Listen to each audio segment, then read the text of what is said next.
તમારા જીવનમાં જ્યારે સારા પ્રસંગો આવે, આવા સુંદર આયોજનના માધ્યમથી એને વધાવો. મનોરથો કરીએ, તીર્થયાત્રાઓ કરીએ, કોઈ સારા જગ્યાએ આપણે લોકોને લઈ જઈએ. માંગલિક પ્રસંગ તમારા ત્યાં આવતું હોય, બધાને તીર્થોમાં લઈ જાઓ. આજે માંગલિક પ્રસંગોને આપણે અગર તીર્થોમાં કરતા થઈ જઈએ તો તીર્થ સુધી લોકો પહોંચશે. એ તીર્થના પવિત્ર વાઇબ્રેશનનો લોકોને અનુભવ થશે, એમને એ તીર્થોનો પણ લાભ મળશે. અને વ્યવહાર પક્ષે તો તમારા ત્યાં એ લોકો આવવાના જ છે. આપણે બને ત્યાં સુધી ભૌતિક વિષયોથી દૂર રહીએ, આધ્યાત્મિક વિષયોને આત્મસાત કરીએ. અને ભૌતિક વિષયોના અંદર આ બધી ધીંગામસ્તી કરીને શું મળે છે?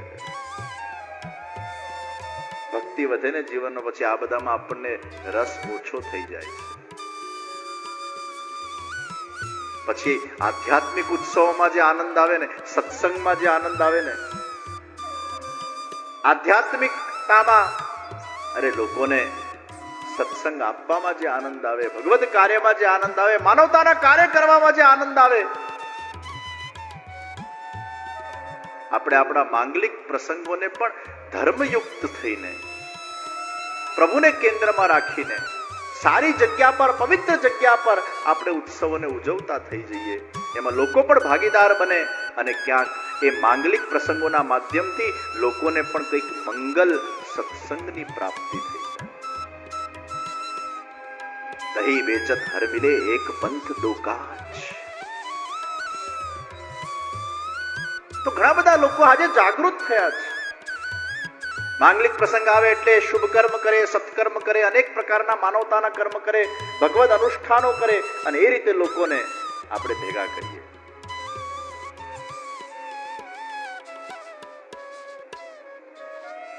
નંદસ્ત્વાત્મજ ઉત્પન્ને, નંદરાયજીના ત્યાં પ્રભુ પ્રગટ થયા. લૂટા દિયા હે સબ કુછ નો, આજ મેં દેને કે લીએ. વરસાદનું વાદળ જ્યારે વરસવા બેઠું હોય ને, પછી એ કોઈ મર્યાદા ન રહે, પછી વરસી જાય. ક્યાં વરસે છે એને ખબર નથી, બસ વરસવાનું છે. રમેશભાઈ જો ને કેવો વરસાદ પડે છે. જે આવે ને ઉપરના, જે આવે ઉપરના, જોવાને આવતા જાઓ, ઓળતા જાઓ, આવતા જાઓ, ઓળતા જાઓ. જે આવે બધાને ઉપર.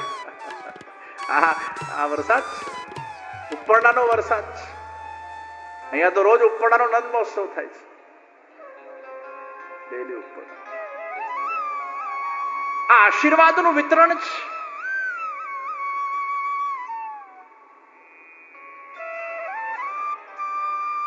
બધા ગોપીજનો આવ્યા છે, નંદ મહેલમાં ભેગા થયા છે, ઉત્સવનું વાતાવરણ છે.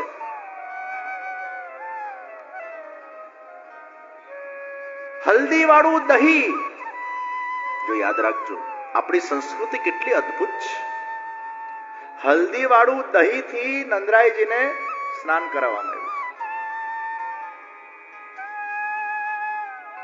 હમણાં હું વ્રજમાં ગયો ને, અમારા કેનેડા વાળા વૈષ્ણવ પરિવારના સાથે એમના બધા યુવાનો આવેલા.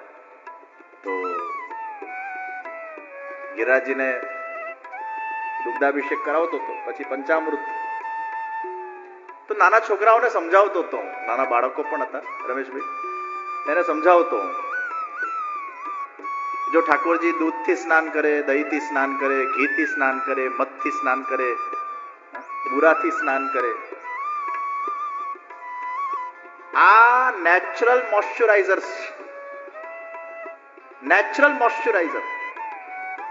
તમારે ક્રીમ વીમ બધું લગાડવું પડતું હોય છે, કારણ કે સ્કિન ડ્રાય થઈ જાય છે. યાદ રાખજો, જે આ પંચામૃતથી સ્નાન કરે ને, એની સ્કિન ક્યારે ડ્રાય ના પડે, એની સ્કિન નેચરલી મોઇશ્ચરાઇઝ થઈ જાય.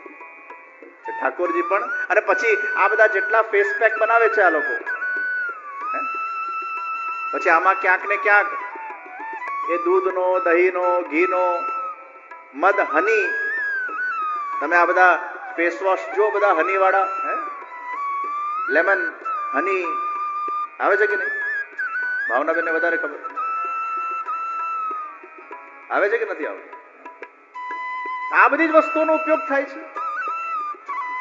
ઠાકોરજી તો રોજ જ્યારે જ્યારે ઉત્સવ આદિ હોય પંચામૃત. આપણા ત્યાં આપણી સંસ્કૃતિમાં જો કેટલી બારીકીનું ધ્યાન રાખવામાં આવ્યું છે. કદાચ તમે કોઈ વસ્તુથી આનંદ પણ કરો ને તો પણ એને નુકસાન ન થવું જોઈએ, એની સ્કિનને નુકસાન ન થવું જોઈએ, એના વ્યક્તિત્વને નુકસાન ન થવું જોઈએ. એટલે હલ્દી વાળું દહીં, હલ્દી એન્ટિસેપ્ટિક છે, હલ્દી શુભ છે, અને દહીં ને હલ્દી એ મોઢા માટે બહુ સારું, સ્કિન માટે બહુ સારું, વાળ ઝડવાના પ્રોબ્લેમ માટે બહુ સારું.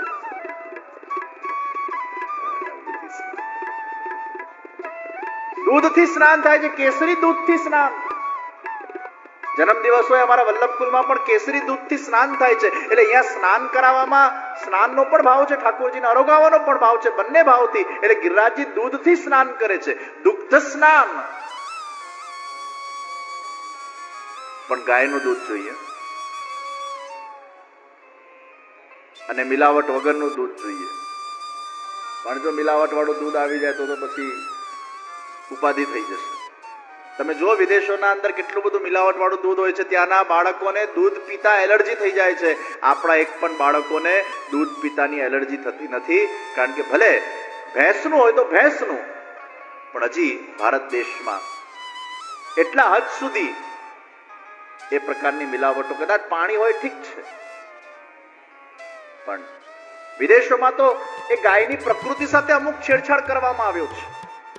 અમુક પ્રકારના ઇન્જેક્શન છે દૂધનો પ્રોડક્શન વધારવા માટે, અને પછી એ દૂધની બધાને એલર્જી થઈ જાય છે. એટલે ત્યાંના બધા છોકરાને દૂધની એલર્જી હોય, અને આપણા છોકરાઓ દૂધ પીએ એને ક્યારે એલર્જી ન થાય.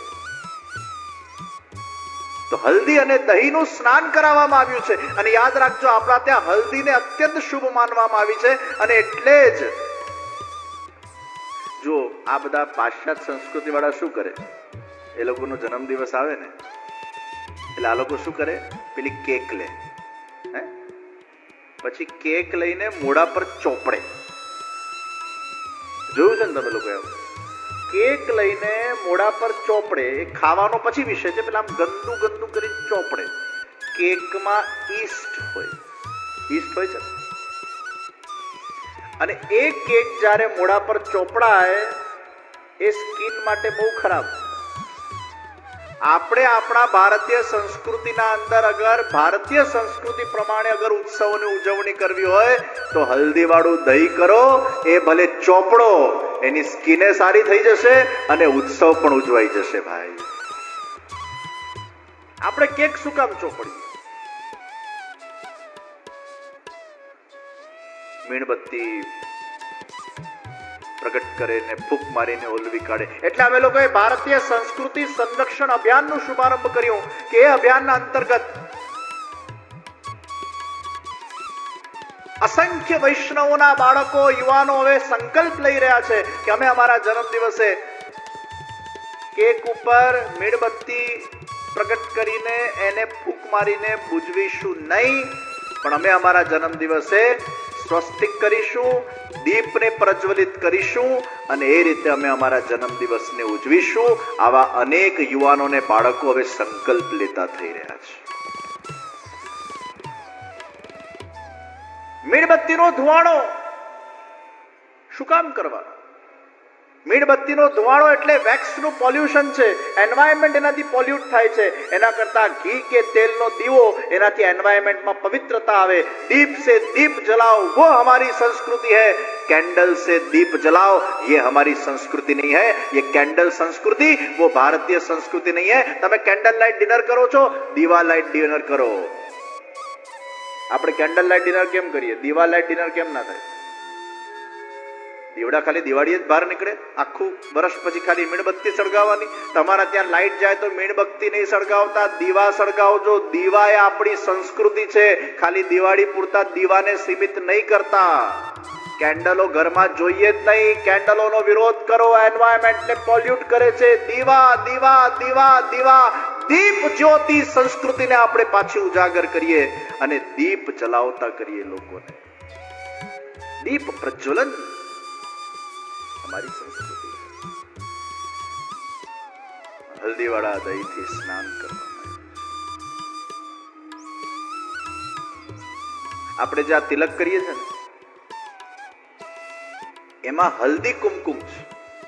હું ઘણા બધા વૈષ્ણવના ઘરે જ્યારે પધરામણીમાં જતો હોઉં છું ત્યારે એમના ત્યાં પેલું કેમિકલ વાળું કંકુ હોય છે, અને કેમિકલ વાળા કંકુનું તમે તિલક કરો એટલે એનો ડાઘ ન જાય. અને યાદ રાખજો, કેમિકલ વાળા કંકુમાં કોઈ પણ જગ્યાએ શુભત્વ નથી.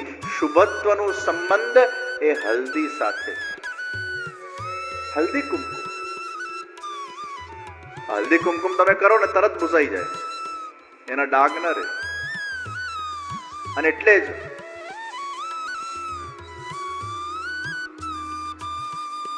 તિલક કરવા પાછળનો પણ એક ભાવ છે. અહીંયા આપણું આજ્ઞા ચક્ર બે આઈબ્રોઝના વચ્ચે. આ આજ્ઞા ચક્ર એટલે પ્રી ફ્રન્ટિયલ કોર્ટેક્સ, PFC, ફ્રન્ટ ભાગ. જ્યારે તમે સંકીર્તન, ધ્યાન, જપ, પ્રભુ સેવા, સત્સંગ કરો છો ત્યારે આ ભાગ આપણો મોટો થતો જાય છે.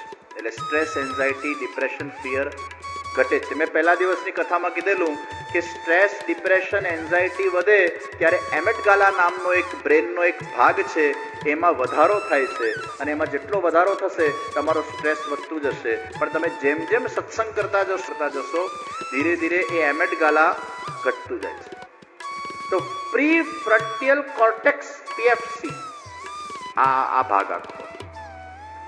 હવે બે આઈબ્રોના વચ્ચે આપણું આજ્ઞા ચક્ર છે. અને એ આજ્ઞા ચક્ર ઉપર જ્યારે તમે હલ્દી કુમકુમ વાળું તિલક લગાડો છો, બે આઈબ્રોઝના વચ્ચે જ્યારે અહીંયા તમે તિલક લગાડો છો અને ઠાકોરજીના શ્રી ચરણારવિંદનો જે અંગૂઠો છે, એટલે અંગૂઠોને આપણે આમ મૂકીએ એટલે યુનો શેપ આવે. અને એ યુનો શેપ આવે એટલે ભગવાનના ચરણનો અંગૂઠો મારા મસ્તક પર બિરાજમાન છે. એ ચરણારવિંદના અંગૂઠાનું ધ્યાન કરીને તમે જ્યારે આ તિલક અહીંયા કરો છો ત્યારે આજ્ઞા ચક્રને પ્રેસ કરવામાં આવે છે. આ આજ્ઞા ચક્ર, કારણ કે આ આજ્ઞા ચક્ર જ કોન્સન્ટ્રેશન, એકાગ્રતા, પ્લેઝર, હેપીનેસ, સ્ટેબિલિટી, ફોકસ, આ બધું આજ્ઞા ચક્ર. અને આપણા ત્યાં એક વિધિ છે આજ્ઞા ચક્રને એક્ટિવેટ કરવા માટે. ગરમ જલથી છાલક મારો, ઠંડા જલથી છાલક મારો, ગરમ ઠંડુ, ગરમ ઠંડુ, ગરમ ઠંડુ, ગરમ ઠંડુ, ગરમ ઠંડુ, આવું અડધો કલાક કરો તો પેલો આજ્ઞા ચક્ર એક્ટિવેટ થાય. એટલી લાંબી માથાકૂટ કોણ કરે? એટલે આપણા ગુરુજનોએ કીધું કે હલ્દી એ ગરમ છે એટલે હલ્દીનું કુમકુમ કરો, અને ચંદન એ શીતલ છે તો હલ્દી કુમકુમ અહીંયા તમે કરો અને ચંદનની શીતલતા અહીંયા આવી જાય. એટલે હલ્દીને ચંદનના કોમ્બિનેશનથી, તિલક અને ચંદનના કોમ્બિનેશનથી, કુમકુમને ચંદનના કોમ્બિનેશનથી તમારું આજ્ઞા ચક્ર તમે નેચરલી એક્ટિવેટ કરી શકો. અને અહીંયા આજ્ઞા ચક્ર પર ભગવાનના ચરણ તમારે બિરાજમાન કરવાના છે. આ આખો ભાવ છે, એટલે તિલક. આ બહેનોએ ટીકી કરવાની હોય છે. ટીકીમાં પણ હલ્દી કુમકુમ હોવું જોઈએ. યાદ રાખજો, ગુંદરવાળી ટીકી ફેશન માટે ઠીક છે. પછી ગુંદરવાળી ટીકી બધા અહીં કરતા હોય, અહીં કરતા હોય, અહીં કરતા હોય, જાત જાતની જગ્યા પર કરતા હોય છે. ગુંદરથી આજ્ઞા ચક્ર જાગૃત થતું નથી. ગુંદરથી આજ્ઞા ચક્ર જાગૃત ન થાય.